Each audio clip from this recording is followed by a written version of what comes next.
Salut les amis et bienvenue sur votre plateforme. Je vais juste répondre à certains cadres du parti politique de Succès Masra qui m'ont écrit inbox pour dire que je fais partie des rares qui ont compris leur démarche et autres et qu'ils n'ont pas voulu communiquer avec la base qui est très hostile au pouvoir de Kaka Déby, Mohamed.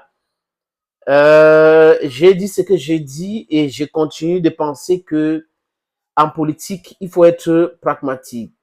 Et le pragmatisme politique à notre époque doit changer. Le paradigme a changé. On ne peut pas vouloir faire de la politique comme nos parents faisaient hier.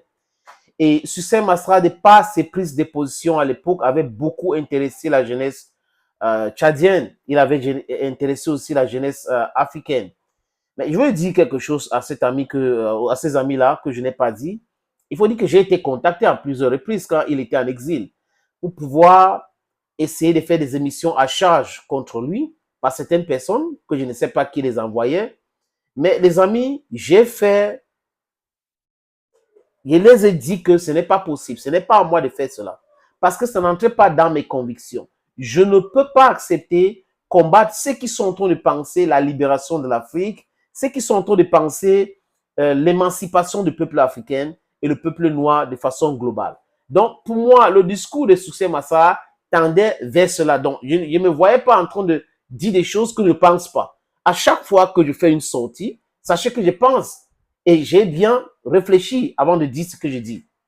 Donc, il a eu des problèmes, manifestations au Tchad et on a eu des gens qui sont morts parce que le gouvernement illégitime de fils d'Idriss Déby les avait assassinés froidement comme ça, juste parce que ils manifestaient. Alors que si vous regardez bien la constitution du Tchad, ça permet aux Tchadiens de manifester quand ils ne sont pas d'accord. Parce que la plupart de ces constitutions ont été taguées, singées même de la constitution française. Et aujourd'hui, par exemple, au Burkina Faso, Ibrahim Traoré a dit clairement que non, ils vont changer cette constitution-là. Il ne faut pas singer la constitution française. La réalité française n'est pas la réalité burkinabé ou malienne et autres. Mais si vous venez même au Cameroun, c'est encore grave, très très grave. Un pays qui devait avoir son histoire, sa façon de faire, mais ceux qui sont au gouvernement sont des gens qui sont les meilleurs élèves de la France. Conséquence, même le Cameroun n'arrive pas à avoir un hymne national. C'est deux. Regardez l'hymne en anglais et en français. Ce n'est pas exactement la même chose parce qu'on a des différentes histoires. Ils ne sont pas tombés d'accord sur l'hymne parce que les gens veulent chanter la gloire à la France. Et si vous écoutez même l'hymne du Cameroun, on tend comment je vais dire ça, les amis, à infantiliser même les Camerounais francophones. Parce que l'hymne en français a été, comme on a dit, Jam Afale, en 1928, composé par qui? Par un Français. Et on dit que c'est un Camerounais qui avait composé cet hymne. Bref, c'est des choses qu'on doit se débarrasser pour pouvoir s'assumer et faire pour nous, les amis. Donc, Succès Massa en exil avait dit des choses. Les amis, ce qui avait capté mon intention, c'est je dis ça. Je vais faire revenir ça, les amis, pour que Succès Massa se prononce. Là, il y a encore les bases militaires françaises au Tchad. Qu'est-ce que le nouveau premier ministre du Tchad dit par rapport à cela? Parce qu'il ne faut pas qu'il soit celui-là qui a dit des choses quand il était dans l'opposition et aujourd'hui, comme il est dans le confort de la clim, des billets d'avion, de jets privés, de beaucoup d'argent, il oublie ce qu'il avait dit. L'incohérence dans le discours politique, c'est ce que nous ne voulons pas en Afrique. La jeunesse africaine ne supporte plus qu'on lui dicte les choses, ne supporte plus qu'on lui maintienne de façon artificielle dans la souffrance, dans la galère. Les amis, je vous suggère d'écouter ce qu'il a dit, ou il avait dit sur France 24. Et il y avait beaucoup de personnes qui disaient que il avait trop facilement d'accès sur France 24. Que quand un politicien africain a facilement d'accès sur France 24, il faut le craindre. Il ne fait pas partie de cela. Je pense que les médias aussi, de temps en temps, même si c'est les médias propagande, ont besoin d'équilibrer de temps en temps. Mais je ne dis pas que ceux qui avaient dit ça concernant Massa avaient tort. Vous voyez un peu? Je fais un distinguo entre moi, ce que je pense, et ce que les autres pensent. C'est très important. Écoutons ce qu'il disait à la question sur la nouvelle destination de l'armée française chassée au Niger par les Nigériennes. On écoute ce qu'il avait dit. Pensez-vous que la France va se redéployer au Tchad? La France ne devrait pas devenir un sans domicile fixe en déménageant d'un pays à un autre. Je crois que le véritable domicile des forces françaises, c'est ici à Paris.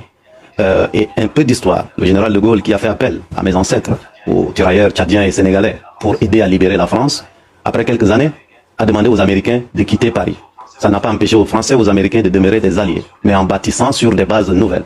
Il faudrait que la France entende cela. En politique, les symboles sont importants. Il y a des symboles dont la France a besoin de se débarrasser aujourd'hui. Les nouvelles générations les demandent. C'est une intelligence pour regarder l'Afrique 3.0 avec les loupes, non pas du XXe siècle. Pour regarder l'Afrique, non pas de loupe de 19e, 20e, mais du 21e siècle. Et les symboles sont importants en politique. Dixit, Succès Masara dans cet extrait. Succès Masara, les symboles sont importants en politique. Avant de devenir Premier ministre, il fallait éduquer les militants. Il fallait les chefs de cellules, il fallait les convoquer à une réunion pour leur parler du bien fondé de la décision que tu devrais prendre ou tu as pris. Mais si tu prends ça et que certains cadres sont en train de m'expliquer qu'on ne pouvait pas expliquer à tout le monde cette décision-là, ça veut dire que vous considérez comme des bétails politiques les militants de votre formation politique. Ça n'a pas de sens aujourd'hui ni demain. Maintenant, autre chose. Qu'est-ce que vous dites concernant, je parle de l'ensemble de ce mouvement, pas lui seul, je dis les réformateurs. Qu'est-ce qu'ils disent aujourd'hui, les cadres de ce parti politique, de la présence de l'armée française au Tchad? C'est aussi très important d'être cohérent avec le discours. L'incohérence politique est très dangereuse. Ça finit très mal, généralement, les amis. Donc, Succès Masra, aujourd'hui, est en train d'inquiéter beaucoup de personnes, mais c'est à lui de rassurer les gens avec un discours clair et net. C'est très important. On sait que le boulot qu'on lui a donné comme nouveau Premier ministre, c'est toiletter les textes électoraux, essayer de rafistoler ce qui a été gâté, les élections, organiser les élections. Mais seulement, les amis, il faut commencer par parler de vos convictions, comme Ousmane Sonko. C'est de ça qu'il est question. Les Tchadiens, à leur grande majorité, souffrent aujourd'hui parce qu'il y a un pan de leur économie qui est dirigé par l'Occident collectif. Ce n'est pas une bonne chose. Et la présence des militaires français au Tchad, c'est quelque chose qui pousse à penser à l'insécurité, à l'instabilité. Et on sait que c'est une garantie pour une déstabilisation future à chaque fois qu'ils vont décider autrement. Il est temps donc de demander à l'armée française de plier bagages et de dégager du Tchad. C'est de ça qu'il est question maintenant. J'attends donc la sortie de Succès Masra à ce sujet. Et pourquoi pas, il peut avoir un face-à-face avec nous, les amis, sur cette plateforme. Vous savez qu'on interviewe aussi des gens, c'est notre métier. Si Succès Masra, là, si les gens qui sont autour de lui regardent cette vidéo et ils veulent qu'on interviewe Succès Masra pour qu'il puisse se prononcer, il n'y a pas de problème. On va se déplacer, on va interviewer Succès Masra pour qu'il puisse expliquer clairement ce qu'il veut faire, ce qu'il pense, parce qu'il ne faut pas cet amalgame-là, il faut dissiper ces doutes-là. Mais s'il est en train de faire ça sciemment, il ne va pas accepter cette offre-là, les amis. Ce n'est pas grave. Donc, on le suit comme ça en attendant, voir ce qu'ils vont décider dans leur formation politique où le nouveau Premier ministre va décider de nous accorder un entretien sur cette plateforme. Les amis, il y a autre chose. Je vous suggère d'écouter cet autre extrait.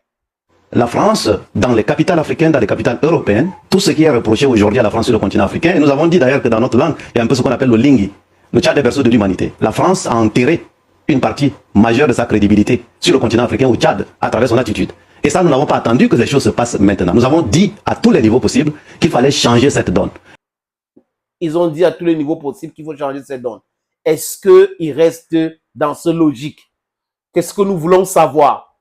Parce que là, aujourd'hui, beaucoup d'Africains, des panafricains, beaucoup d'activistes pensent que c'est un traître.